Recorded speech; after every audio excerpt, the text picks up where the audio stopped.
అందరికీ మరి క్రిస్మస్ శుభాకాంక్షలు తెలియజేస్తున్నానండి. ప్రత్యేకమైన వందనాలు తెలియజేస్తున్న సహోదరులకి ఈ యొక్క అవకాశాలు ఇచ్చారు కనుక ప్రియమైన దేవుని బిడ్డలారా, మరి సమయం అయిపోతుంది కనుక మనం 10 నిమిషాలు వాక్యంలోకి వెళ్దాం.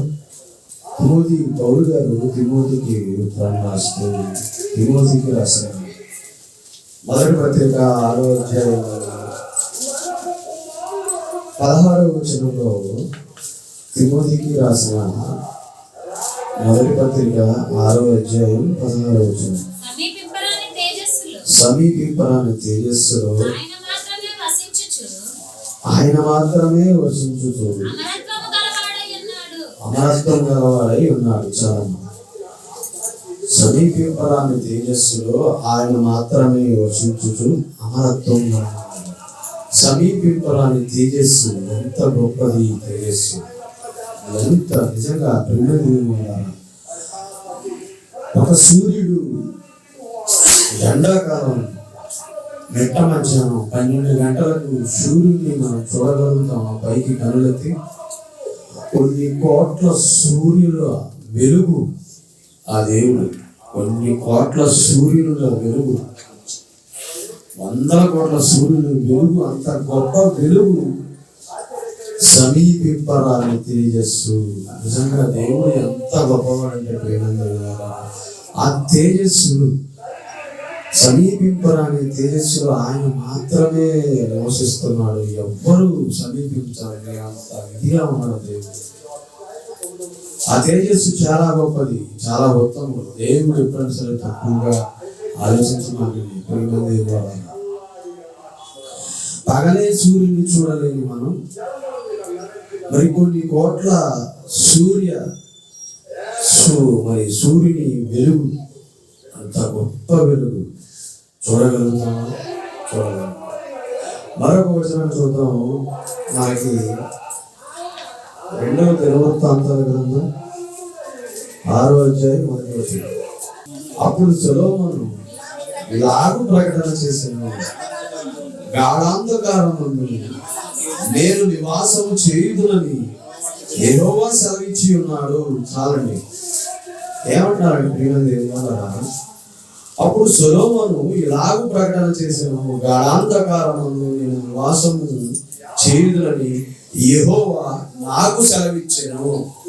యెహోవా సెలవిచ్చెను.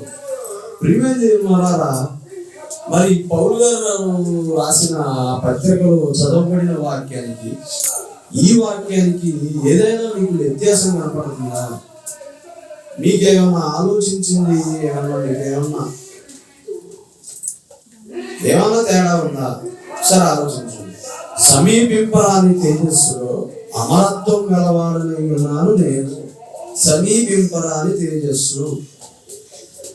ఇక్కడికి వచ్చేసరికి అప్పుడు సొలొమోను ఇలాగూ ప్రకటన చేశాను, గాఢాంధకారమందు నేను నివాసము చేయుదునని యెహోవా సెలవిచ్చి ఉన్నాడు. మరి దేవుడు ఇక్కడ సొలొమోను గారు ప్రార్థనలో ఎలా ఉందంటే, గాఢాంధకారంలో నేను నివాసం చేస్తాను. పౌలు గారు రాసినప్పుడు సమీపింపరాని తేజస్సు అని పౌలు గారు అంటున్నారు. సొలొమోను గారు మరి అనేది అంటే గాఢాంధకారంలో దేవుడు నివసిస్తాడను అంటున్నారు. దీన్ని బలపరచడానికి ఇంకేమన్నా వచనాలు పాత నిబంధనలు మనకి ఇంకేమన్నా జరుగుతాయని మనం ఆలోచించినట్లయితే ఆదికాండము 15వ అధ్యాయం 12వ వచనం.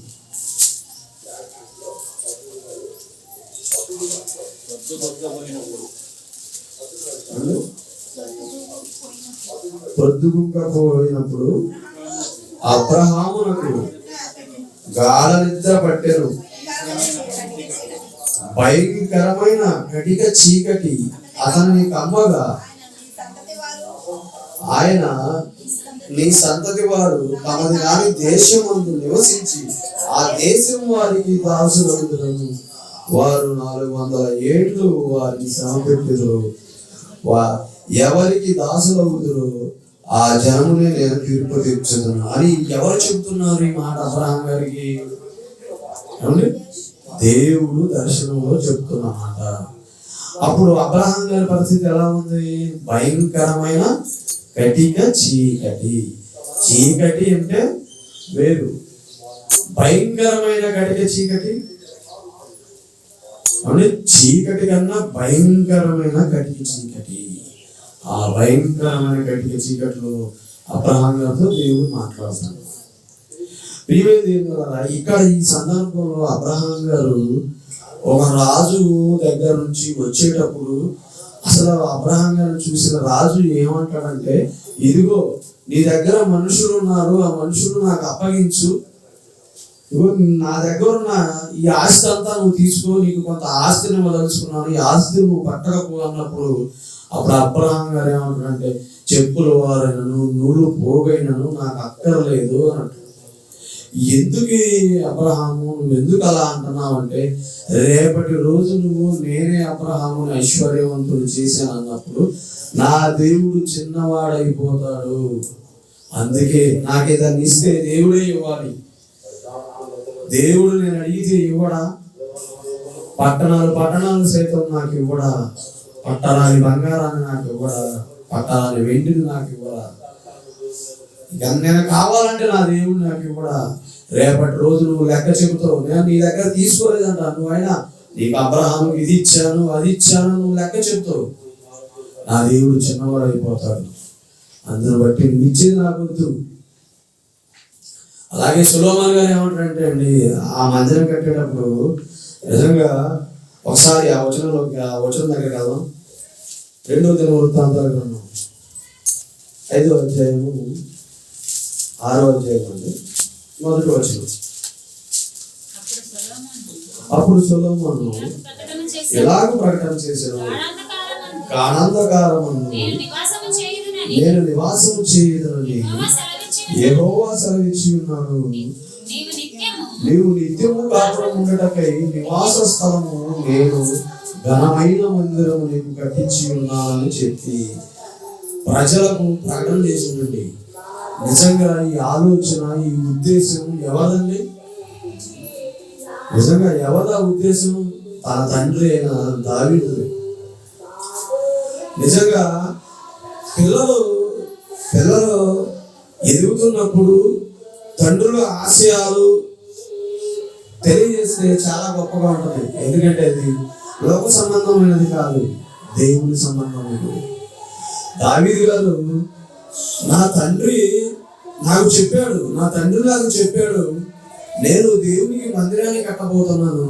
నిజంగా ఆయనకి మందిరాన్ని కట్టించేంత ఇదిలో అంత దేవుడు ఎక్కడ, నేనెక్కడ, ఆయనకు మందిరాన్ని కట్టేంత గొప్పవాడినా అని ఆలోచిస్తున్నాడు. నిజంగా ఆ రోజు ఆ సందర్భంలో జరుగుతున్నది ఏంటంటే, ఆ రోజు నిజంగా భక్తి భావాలతో మరి సొలొమోను గారి హృదయం బాగా నిండిపోయి ఉండి, దేవా నేను నీకు మందిరం కట్టించేంత వాడినా, నేనెంత, నిజంగా నువ్వు నా ముందుంటే నీ పాదాలు పట్టుకున్నాడు కదయ్యా అంటూ ప్రార్థన చేస్తున్న మాట అది. ఆయన ప్రార్థిస్తున్న మాట అది. మహాకాశాలు పట్టసాలన దేవా, నువ్వు గాఢాంధకారం ముందు నువ్వు నివసిస్తున్నావంటే నేను నీకు మందిరాన్ని కట్టడానికి ఈ చేతులేనా మందిరాన్ని కట్టింది? నిజంగా నువ్వు నా ముందుంటే నీ కాళ్ళు పట్టుకుంటా కదయ్యా అని సొలొమోను గారు అంటారన్నమాట. అటు అబ్రహాం గారు ఏమంటారండి, కటిక చీకటిలో దేవుడు ప్రత్యక్షమవుతాడు అని అంటున్నమాట. అలాగే యోహాను గారు ఏమంటున్నాడో చూసినట్లయితే, యోహాను గారు 1వ పత్రిక 1వ అధ్యాయం 5వ వచనం, మేము ఆయన వలన మీకు ప్రకటింపబడిన వర్తమానం ఏమనగా దేవుడు వెలుగై ఉన్నాడు, ఆయన యందు చీకటి ఎంత మాత్రము లేదని యోహాను గారు అంటారు. అలాగే యాకోబు గారు కూడా ఒక మాట అంటాడు, చూద్దాం. యాకోబు పత్రిక 1వ అధ్యాయం 17వ వచనం.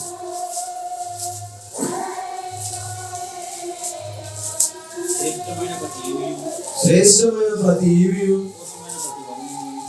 ఏమండి సంపూర్ణమైన ప్రతి వరముయు పరసంబంధమైనది జ్యోతిర్మయుడు. జ్యోతిర్మయుడు అంటే వెలుగు. ప్రియమైన దేవులారా, పాత నిబంధనలో దేవుడు గాఢాంధకారంలో ప్రకాశిస్తాడు అని రాయబడినట్టు ఉంది. కొత్త నిబంధనలో వెలుగు అన్నట్టుగా ఉంది. పాత నిబంధనలో చీకట్లో ఉండి కొత్త నిబంధనలో వెలుగులో ఉన్నాడు ఆ దేవుడు. ఆలోచించండి, బాగా ఆలోచించాలి. నిజంగా కొంచెం బాగా ఆలోచించడానికి ప్రయత్నించండి దయచేసి. ఇప్పుడు వెలుగు అనేది ఎక్కడ అవసరం అండి? వెలుగు అనేది ఎక్కడ అవసరం? చీకటిలోనే అవసరం. నేను చీకటిలో నివసిస్తాను అంటే, గాఢాంధకారంలో నివసిస్తా అంటే, గాఢాంధకారంలో నీకు వెలుగు వస్తే ఏమైపోతుందంటే చీకటే ఉంటుంది. పాత నిబంధనలో అలా చెప్పబడిన మాట ఒక ఛాయ లాంటిది. దేవుడు చెప్పబడిన మాట ఒక ఛాయ లాంటిది. ఎందుకంటే కొత్త నిబంధనలోకి వచ్చేసరికి నేను వెలుగు మైమట్టు ఉన్నాడని ప్రవక్తల ద్వారా చెప్పబడిన గొప్ప గొప్ప మాటలు ఎన్నో ఉన్నాయి. ఇవన్నీ మనం ఎందుకు చదువుకోవాలంటే ఒక అద్భుతమైన ఒక సందేశం మన ముందుకి ఆ సందేశంలోకి వెళ్ళడం చాలా ప్రాముఖ్యం. కనుక మరొకసారి మనం బైబిల్లో చూసి మత్తయి రాసిన సువార్త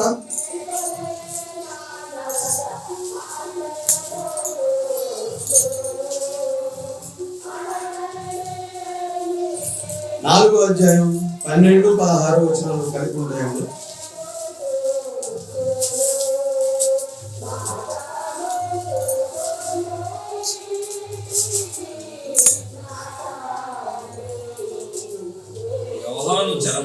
యోహాను చెరపట్టబడినని యేసు విని గలిలయకు తిరిగి వెళ్ళి నజరేతు విడిచిపెట్టి జెబూలూను నఫ్తాలి దేశముల ప్రాంతంలో సముద్ర తీరమందరి కపెర్నహూమునకు వచ్చి కాపురం ఉండెను. జెబూలూను దేశమును నఫ్తాలి దేశమును యొర్దాను ఆవరణున్న సముద్ర తీరమున అన్యజనులు నివసించు గలిలయ చీకటిలో కూర్చుని ఉన్న ప్రజలను గొప్ప వెలుగు చూసిరి. మరణ ప్రదేశంలో నుండి మరణ ఛాయలో కూర్చుని ఉన్న వారికి వెలుగు ఉదయించెను. ఏమండి? వెలుగు ఉదయించెను. ఎందుకు దేవుడు ఆ వెలుగుని తీసుకురావాలి అని ఆలోచించాడంటే, 2000 సంవత్సరాల క్రితం పాపం అనే చెరలో కొట్టుమిట్టాడుతూ చీకటి సంబంధమైన ఆలోచనలతో ఆలోచిస్తున్న ప్రతి హృదయంలో నివసించాలి ఈ వెలుగు. ఏమండి? గాఢాంధకారం ఉంది కనపడేది. ఈ గాఢాంధకారం మన కంటికి కనపడుతుంది. నిజంగా మన ఇంటికి వెళ్ళినప్పుడు బాగా చీకటిగా, మన ఇంట్లో ఉన్నప్పుడు చీకటిగా ఉందంటే లైట్ వేసిన వెంటనే ఎవరో తరిగినట్టుగా వెళుతుంది ఆ చీకటి. కనబడే చీకటి మనకుంది, కనబడని చీకటి ఎక్కడుందో తెలుసా అండి?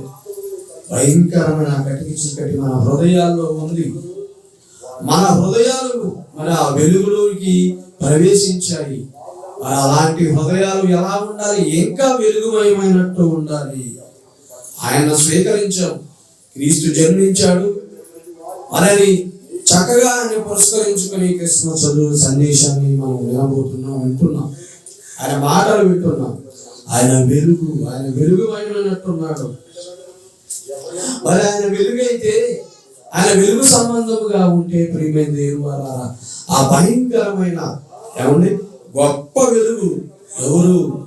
ఆనాడు 2000 సంవత్సరాలు యేసుక్రీస్తు రాబోతుందో, యేసుక్రీస్తు వచ్చినప్పుడు ఆ దేశాలు, ఆ ప్రాంతాలు ఎలా ఉన్నాయంటే భయంకరమైన చీకటిలో మరిగిపోతున్నప్పుడు ఆయన రాగానే గొప్ప వెలుగును చూశారు. ఆ హృదయాలు తెరవబడ్డాయి. ఎన్నో హృదయాలు తెరవబడ్డాయి. ఆ తెరవబడినప్పుడు దేవుడు నివాసం ఉండటానికి ఆ వెలుగు, ఈ వెలుగే కావాలి. ఆ దేవుని వెలుగునే మనం స్వీకరించాలి. ప్రియమైన దేవుని వలన మరొక వచనాన్ని చూద్దాం. ఎఫెసీయులకు రాసిన పత్రిక 5వ అధ్యాయం 8వ వచనం. మీరు పూర్వమందు చీకటి అయి ఉన్నది, ఇప్పుడైతే ఏమంటే ప్రభువునందు వెలుగై ఉన్నారు. వెలుగు బలము, సమస్తమైన మంచితనము, నీతి సత్యమును వాటిలో కనబడుచున్నది. కనుక ప్రభువుకి ఏది ప్రీతికరమైనదో దానిని పరీక్షించుచు వెలుగు సంబంధుల వలె నడుచుకునుడి.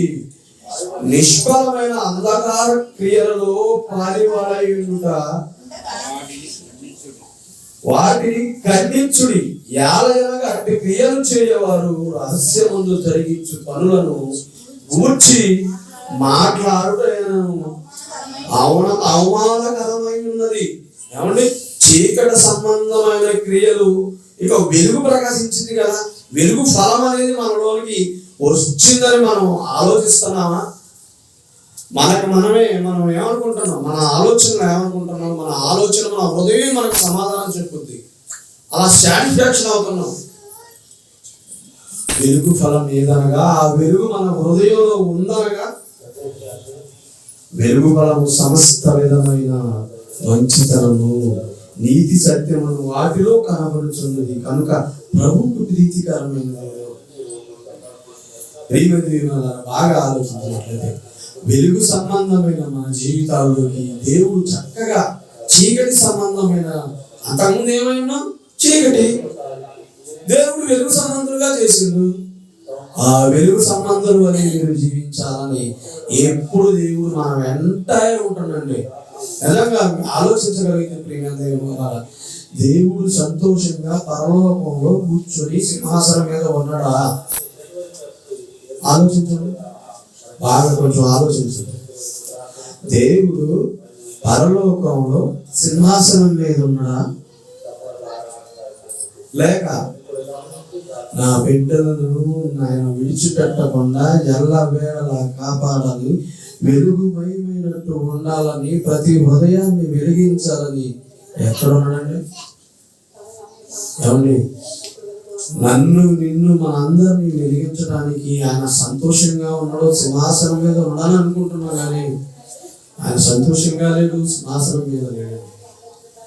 ఇశ్రాయేలీయులు అరణ్యంలో ఉన్నప్పుడు పగల మేఘస్తంభం, రాత్రి అగ్నిస్తంభం వాళ్ళకి ఇస్తున్నప్పుడు, మీరు గుడారాల్లో ఉంటున్నప్పుడు నేను మాత్రం ఎలా సంతోషంగా ఉంటా, నేను మీతోనే ఉంటానని గుడారాల్లో ఉన్నాడంటే నిజంగా దేవుడు ఒక మనిషి పట్ల ఎంత తగ్గి అంత ప్రేమను కనబరుస్తున్నప్పుడు, మరి ఒక మనిషి మరో మనిషి పట్ల కొంచెం తగ్గి కన్నీరు కాయిస్తే ప్రేమ అంటున్నావే.